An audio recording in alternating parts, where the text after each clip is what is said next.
classroom burst into laughter the moment the old janitor walked in. His mop squeaked across the shiny floor, his back hunched, his gray hair sticking out beneath a faded baseball cap. "Hey, Grandpa!" one of the boys yelled. "Don't trip over your mop!" Everyone laughed, everyone except one teacher who looked quietly disgusted. At the back of the class sat Jake, a 17-year-old senior known for his designer sneakers and cruel jokes. He leaned back in his chair, smirking as the janitor bent down to pick up a gum wrapper. "Man, can't believe this old guy still works here," Jake whispered. "He should be in a retirement home, not cleaning up after us." The janitor didn't react. He just kept working, slow and steady. But as he rolled up his sleeve to wipe his forehead, something caught Jake's eye. It was a faded blue ink tattoo, numbers, crudely etched into the man's forearm. 6 digits, nothing fancy. But the sight of them sent a strange chill down Jake's spine. The old man noticed Jake staring. For a brief second, their eyes met. There was no anger there, only a sadness too deep to describe. Jake looked away, uncomfortable. He didn't understand why, but those numbers felt heavy, almost sacred. He didn't know it yet, but that old janitor carried a story that would change his life forever. Jake was the kind of kid who thought he had it all figured out. Good looks, popular friends, a wealthy father who believed money could fix everything. His life revolved around appearances, designer clothes, social media followers, and making others feel smaller to feel big himself. Every morning he strutted into Crestwood High like he owned the place.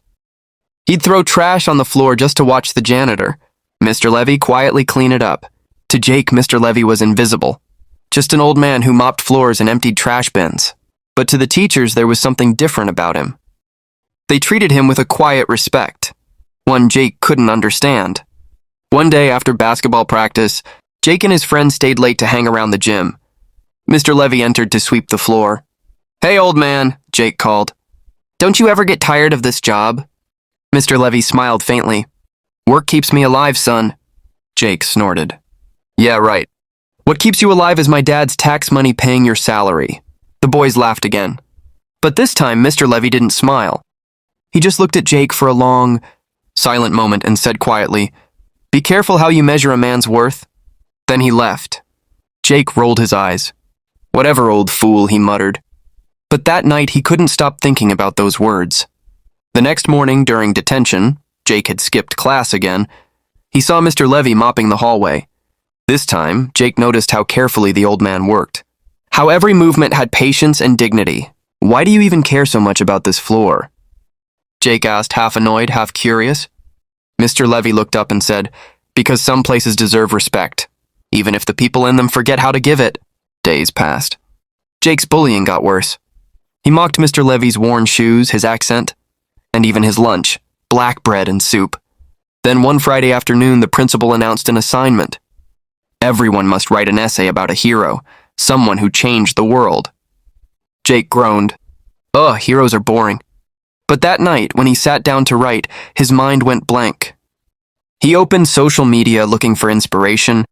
Celebrities, influencers, athletes, they all seemed shallow. Then he remembered the tattoo. Those strange numbers. The sadness in Mr. Levy's eyes. The next day, Jake cornered him in the hallway. "Hey, Mr. Levy? What's that tattoo mean?" For the first time, the old man's hands trembled slightly. He looked down, then said softly, "It's not something I talk about often." "Please," Jake said. I want to know." Mr. Levy sighed and leaned on his mop. "It was a long time ago. During the war. I was your age when soldiers took my family and me away. They said we were different. Less than human." Jake frowned. "You mean the Holocaust?" The janitor nodded. "Yes, those numbers were burned into my skin at a place called Auschwitz." Jake's jaw dropped. He had heard the name before, in history class, but never met someone who lived through it. Mr. Levy continued quietly, "I lost my parents there. My brother, my sister, everyone, but I survived. And when I came to America, I promised I would never forget what hate does to people." For the first time in his life, Jake had no comeback. No joke, no smirk. Just silence. 4. Climax. 800 words. A few days later, Jake stood in front of the whole class to present his hero essay. He cleared his throat and looked down at the paper, his hands shaking. "My hero," he began, "is someone most of you ignore every day. The room went silent. Even his friends looked confused. He doesn't wear a cape or run a company. He doesn't even get paid much. But he survived things no one should ever have to. Jake turned to where Mr. Levy stood in the doorway, holding his mop.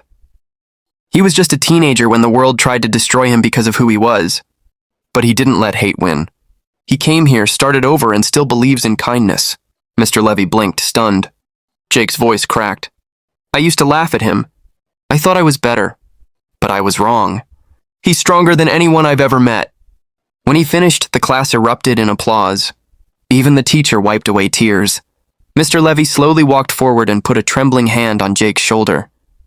Thank you, he whispered. You have no idea what that means. Jake smiled weakly. I think I do now. From that day on, Jake was a different person. He stopped mocking people, stopped judging by looks or jobs. Instead, he started helping Mr. Levy after class, sweeping floors, carrying boxes, listening to his stories. They became friends. And every time Jake saw that faded tattoo, he remembered what it stood for, not just pain, but survival. Months later, when graduation came, Mr. Levy attended the ceremony. He handed Jake a small envelope. Inside was a simple note. Never forget what you learned when you stopped laughing and started listening. Mr. L. Years passed. Jake went on to study history. He became a teacher, the kind who told stories that made students think. And every time he spoke about courage, kindness, or respect, he'd glance at the framed photo on his desk. A picture of an old janitor smiling beside a young man in a graduation gown. Because sometimes heroes don't wear medals.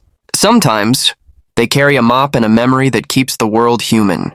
That day, Jake would often say, I learned never to judge a man by his clothes, his job, or his age, but by the story written on his soul.